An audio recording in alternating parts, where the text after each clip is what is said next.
बिस्मिल्लाहिर्रहमानिर्रहीम। Friends, gold का analysis करने जा रहे हैं। H4 का चार्ट है, इलियट वेव्स के हिसाब से मैंने एनालिसिस किया है। तो गोल्ड जो है इस नेक्स्ट वीक में फ्राइडे तक 5 दिन में जो है 2002 के लेवल को टच करेगा इंशाअल्लाह ताला, अल्लाह ताला की रहमत व बरकत से।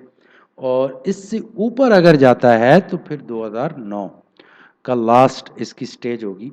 और ये भी हो सकता है कि मार्केट 2009 के लेवल को ऊपर क्रॉस करे और फिर नीचे की तरफ आ जाए। तो अगर आपके बाय के ट्रेड लगे हुए हैं और तो आपने 2002 पे इस रेजिस्टेंस से पहले ही निकल जाना है, क्योंकि रेजिस्टेंस का जब आप वेट करते हैं तो क्या होता है, एकदम मार्केट इसको टच करती है और फिर नीचे की तरफ भाग जाती है, आपको संभलने का मौका ही नहीं देती। तो कोशिश करना कि 2000 तक ही इनफ है। बिग मूवमेंट है, 57 है अभी।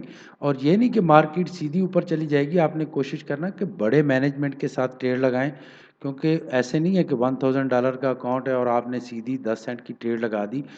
0.02 सेंट की ट्रेड लगा के स्टेप बाय स्टेप ऊपर की, तो जैसे ही प्रॉफिट में आता है तो फिर बंदा ट्रेड बढ़ा सकता है। तो कोशिश किया करें। और ये भी नहीं होता कि सीधी मार्केट निकली और सीधी, जैसे मैंने कहा था कि सीधी यहाँ तक पहुँच गई, तो इस तरह तो होता नहीं है। तो एहतियात कीजिएगा, अपना ख्याल रखिएगा, अपने दोस्तों का ख्याल रखें, अपने पेरेंट्स का ख्याल रखें। तो thank you very much friends, have a great and successful day. अल्लाह हाफिज़।